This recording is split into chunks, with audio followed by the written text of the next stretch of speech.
नमस्कार साथियों, स्वागत है आप सभी का आज के इस सेशन में। दोस्तों, आज मैं आपके लिए लेकर आया हूँ प्रॉफिट एंड लॉस यानी कि लाभ और हानि के ऐसे प्रश्न जो एग्ज़ाम के पॉइंट ऑफ व्यू से काफ़ी ज़्यादा इंपॉर्टेंट हैं। तो चलिए शुरुआत करते हैं बिना किसी देरी के। तो दोस्तों देखिए, आज का हमारा पहला प्रश्न है जो आपकी स्क्रीन पर है। देखिए, इस प्रश्न में कहा जा रहा है कि एक व्यक्ति अपनी आय का 10% बचाता है। यदि उसकी आय 20% बढ़ जाए और वह 15% बचत करे तो उसकी बचत में प्रतिशत वृद्धि कितनी होगी, ये हमें ज्ञात करना है। देखिए, यहाँ पर 4 ऑप्शन भी दिए गए हैं आपके सामने। तो चलिए दोस्तों, इसको सॉल्यूशन निकालते हैं। तो देखिए क्या कहा गया है प्रश्न में, एक व्यक्ति अपनी आय का 10% बचाता है।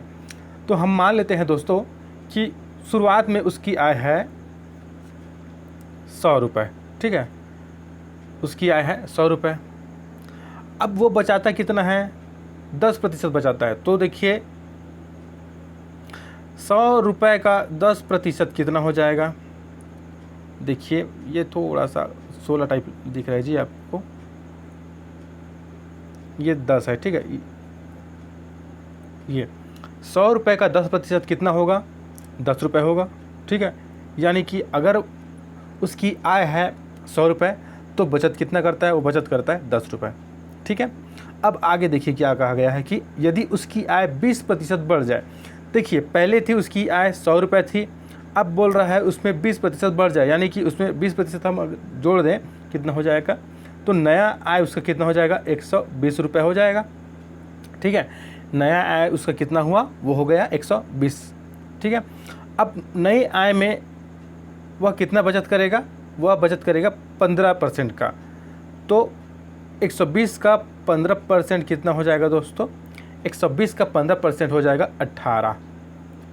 120 का 15% कितना हो जाएगा, 18 रुपये हो जाएगा, ठीक है, 18 रुपये हो जाएगा। तो देखिए जब आया था 100 रुपये तो बचत करता था 10 रुपये, जब आय हुआ 120 रुपये तो बचत कितना कर रहा है, 18 रुपये। यानी कि पहले 10 रुपये बचाता था, अब बचा रहा है 18 रुपये। तो कितने की वृद्धि हो गई दोस्तों, रुपए में 8 रुपये की वृद्धि हो गई, ठीक है। पहले 10 बचाता था, अब 18 बचा रहा है, तो 8 रुपये बढ़ गए बचत में, ठीक है। तो ये जो वृद्धि हुई है 8 रुपये की, वो किसके ऊपर हुई दोस्तों, 10 रुपये के ऊपर हुई है, क्योंकि पहले 10 था अब हो गया 18, इसलिए 8 बढ़ गया जी। किस पर बढ़ा, 10 रुपये पर बढ़ा, ठीक है। तो हमें देखिए यहाँ पर प्रतिशत वृद्धि याद करने के लिए बोला जा रहा है, इसलिए हम प्रतिशत वृद्धि निकालेंगे। तो प्रतिशत वृद्धि कैसे निकालेंगे, जो वृद्धि हो रहा है ना उसको हम ऊपर में लिख देंगे, जैसे हमने यहाँ पर लिखा, और जिसके ऊपर हो रहा है वृद्धि उसको हम नीचे में लिख देंगे। तो देखिए 10 के ऊपर हो रहा है ना, 8 रुपये की जो वृद्धि हो रही है वो 10 रुपये के ऊपर हो रहा है, ठीक है। और चूँकि प्रतिशत निकालना है इसलिए हम इसमें 100 का गुणा कर देंगे, ठीक है। तो देखिए इसको हम सॉल्व करते हैं, तो यहाँ पर 10 दहम 100, 10 बार में कट गया, और क्या बचा ऊपर में, 8 गुणा 10 यानी कि 80%। तो प्रतिशत वृद्धि कितनी हुई है दोस्तों, 80% की हुई है, ठीक है। तो देखिए ऑप्शन में कौन सा ऑप्शन है, तो ऑप्शन 3 जो है वो सही है दोस्तों। ऑप्शन 3 जो है 80% दिया है ना, वो हमारा करेक्ट आंसर है, ठीक है। तो इस तरीके से आप भी इसको सॉल्व करेंगे अगर इस तरीके के क्वेश्चन और आते हैं तो, ठीक है। चलिए बढ़ते हैं अगले प्रश्न पर दोस्तों। तो देखिए हमारा अगला प्रश्न है, एक फल व्यापारी एक खास दर से आम लेकर 25% मुनाफा कमाता है, ठीक है। यदि वह प्रत्येक आम पर 1 रुपये अधिक ले तो उसे 50% मुनाफा होता है। आम का क्रय मूल्य बताइए। इसमें हमें आम का क्रय मूल्य यानी कि कॉस्ट वाइज फाइंड आउट करना है, ठीक है। तो देखिए इसमें 2 कंडीशन दिया गया है दोस्तों प्रश्न में। पहला कंडीशन में क्या है, 25%, ठीक है, 25% का मुनाफा होता है, ठीक है। फिर क्या होता है, अगर वह प्रत्येक आम पर 1 रुपये अधिक लेता है तो उसे 50% का मुनाफा होता है। दूसरा कंडीशन क्या है, दूसरा कंडीशन में 50% का मुनाफा हो रहा है दोस्तों, ठीक है। बट ये 50% का मुनाफा कब हो रहा है, ये तब हो रहा है जब 1 रुपये अधिक लिया जाता है प्रत्येक आम पर, है ना। तो दोस्तों आप हमेशा एक चीज़ याद रखना कि जब भी प्रश्न में आपको कम या ज़्यादा दिखे, जीत या हार दिखे, ठीक है, तो ये जो होता है दोस्तों हमेशा अंतर होता है, ठीक है। कम आपको अधिकतर ना, कम ज़्यादा, कम अधिक, इस तरीके के टर्म्स यूज़ किए हुए मिलेंगे दोस्तों प्रश्न में। तो जब कभी भी आपको कम अधिक या फिर कम ज़्यादा दिखे ना, तो हमेशा अंतर होता है। तो यहाँ पर जो 1 रुपये दिया है ना, ये अंतर है दोस्तों। तो ये अंतर किसके बीच का है? ये जो अंतर है दोस्तों वो इन दोनों के बीच का है। 1 रुपये का जो अंतर है ना, ये इन दोनों के बीच का है। 25% और 50% के बीच का अंतर है दोस्तों 1 रुपये। ठीक है, तो रुपए में तो है 1 रुपये अंतर, बट परसेंट में कितने का अंतर हो रहा है? तो देखिए 25% और 50% के बीच अंतर कितना होगा? 25% का अंतर होगा दोस्तों। ठीक है, 25% और 50% में कितने का अंतर होगा? 25% का अंतर होगा। कैसे? अगर हम 50 में से 25 घटा देंगे तो 25 तो बचेगा ना। ठीक है, तो ये जो 25% का अंतर हो रहा है दोस्तों वो किसके बराबर है? 1 रुपये के बराबर है। ठीक है, ये जो 25%, थोड़ा सा इसको मैं और अच्छे से लिख देता हूँ जी। देखिए ये जो 25% का अंतर है वो किसके बराबर है दोस्तों? तो ये बराबर है 1 रुपये के। ठीक है, तो हमें निकालना है 100%, यानी कि क्रय मूल्य। 100% जो होगा वही तो क्रय मूल्य होगा ना। तो 100% किसके बराबर हो जाएगा? 1/25 गुणा 100 के। यानी कि अगर हम इसको और सॉल्व करें तो 25 से कम 25, 25 चौके 100।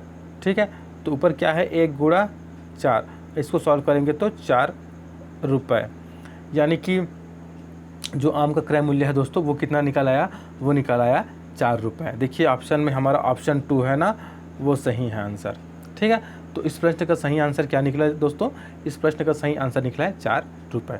ठीक है, तो इस तरीके से आपको सॉल्व करना है। ओके, अब चलिए बढ़ते हैं अगले प्रश्न पर।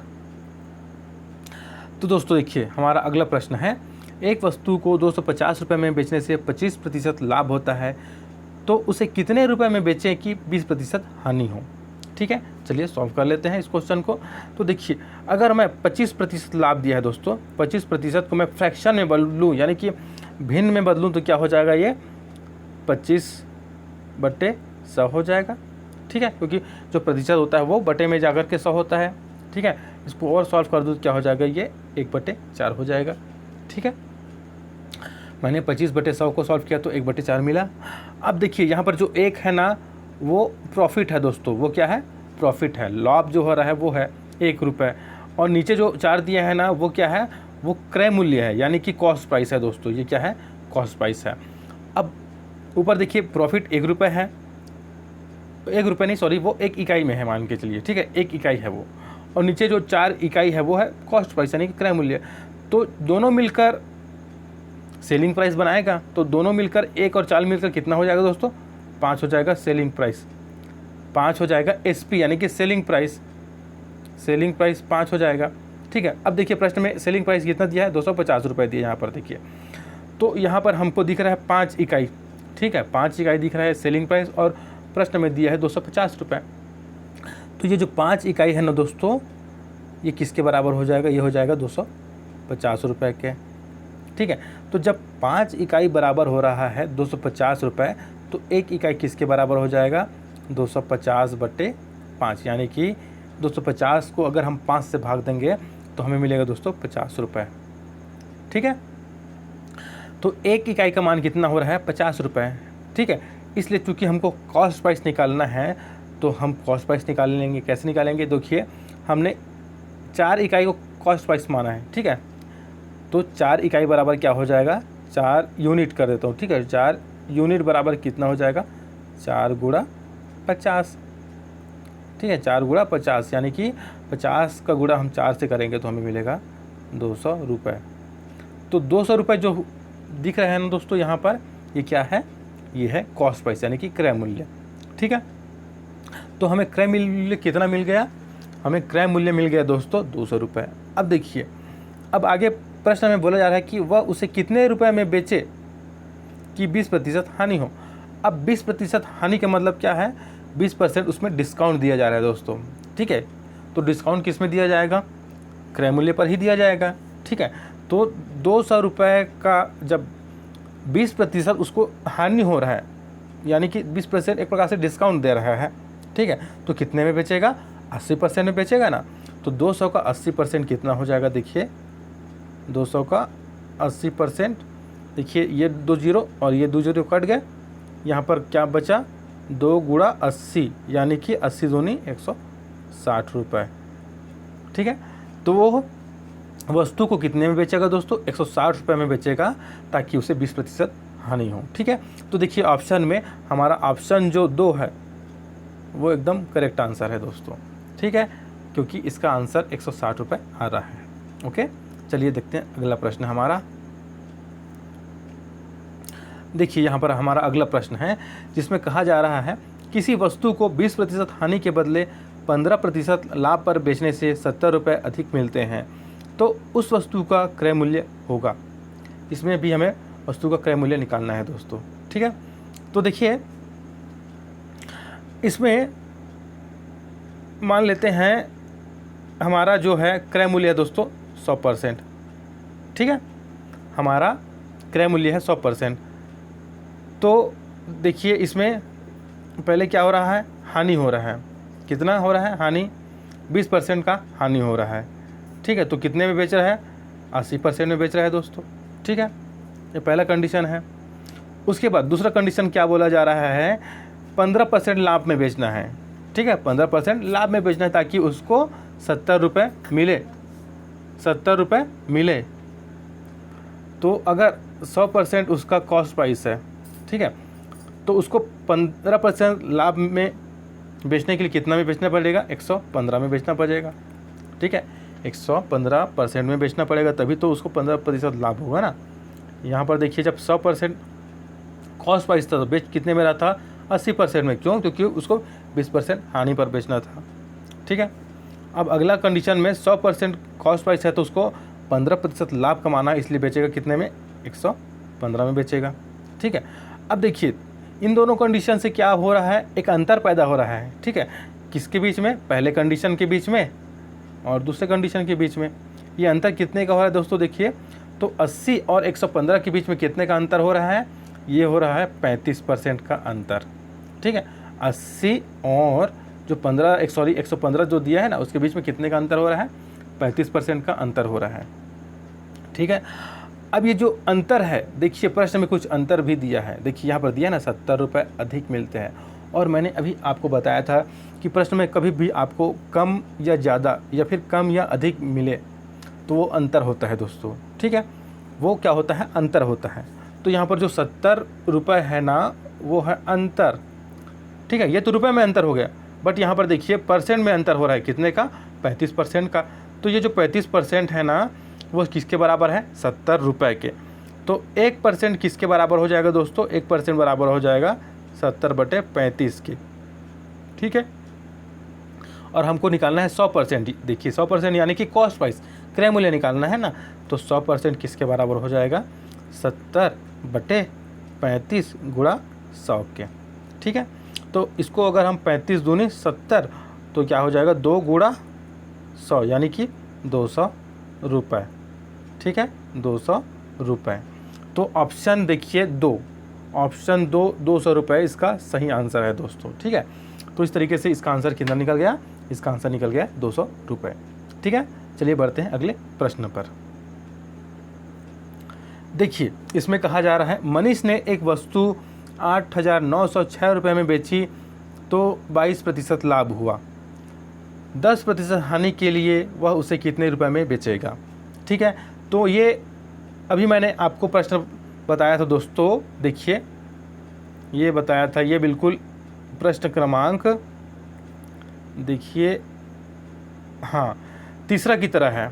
ये जो प्रश्न है ना क्वेश्चन नंबर 3 की तरह है, बिल्कुल उसी मेथड से ये भी बनेगा दोस्तों। ठीक है, तो ये आप लोगों के लिए रहा होमवर्क। ये क्या रहा, आप लोगों के लिए रहा होमवर्क। आप इसको सॉल्व करके देखिएगा। ठीक है, और इसका आंसर आप कमेंट में ज़रूर लिखिएगा दोस्तों। ठीक है, अगर आपसे नहीं बनता तो मैं आपको अगली क्लास में ज़रूर इसका आंसर, इसका सलूशन आपको बताऊंगा दोस्तों। ठीक है, बस इसका जो क्वेश्चन का जो सलूशन होगा उसका मेथड जो है बिल्कुल क्वेश्चन नंबर 3 की तरह होगा दोस्तों। ठीक है, तो ये आपके लिए रहा होमवर्क, इसको आप सॉल्व करेंगे। ठीक है, चलिए बढ़ते हैं हमारे अगले प्रश्न पर। तो देखिए इस प्रश्न में कहा जा रहा है कि कोई व्यक्ति 10 रुपये में 11 संतरा खरीद कर 11 रुपये में 10 संतरा बेचता है। उसे कितना प्रतिशत लाभ या हानि होता है। ठीक है, चलिए इसका सल्यूशन कर लेते हैं। तो इसमें दो चीज़ें दी गई हैं, एक तो वस्तु दिया गया है, दूसरा मूल्य। तो वस्तु क्या है यहाँ पर, संतरा है दोस्तों। ठीक है, वस्तु क्या है यहाँ पर, संतरा है। और दूसरा क्या है, मूल्य, मूल्य उसका प्राइस। ठीक है, तो देखिए पहले क्या है, 11 संतरा, हम पहले कॉस्ट प्राइस लिखते हैं। ठीक है, 11 संतरा खरीद रहा है कितने में, 10 रुपये में, और बेच का कितना रहा है, तो देखिए बेचना यानी सेलिंग प्राइस, ये सेलिंग प्राइस है, ये कॉस्ट प्राइस है। कॉस्ट प्राइस यानी कि क्रय मूल्य और सेलिंग प्राइस मतलब विक्रय मूल्य। ठीक है, तो खरीदता है 11 संतरा 10 रुपये में, और बेच कितना रहा है, 10 संतरा 11 रुपये में।